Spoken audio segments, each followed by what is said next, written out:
యెహోవా యందు భయభక్తులు కలిగి ఆయన త్రోవల యందు నడుచువారందరూ నిత్యము నిలుచు సియోను కొండవలే ఉండునని సెలవిచ్చాడు.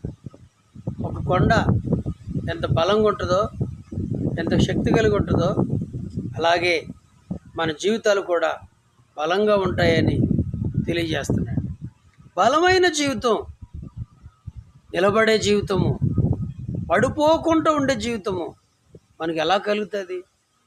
ఆయన యందు భయభక్తులు కలిగి ఆయన త్రోవల్లో నడవటం వలన.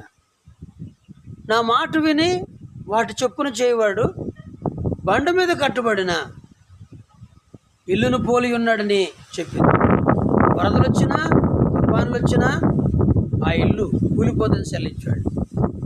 ఇసుక మీద కట్టబడినటువంటి గృహాలు కూలిపోతాయని చెప్పాడు.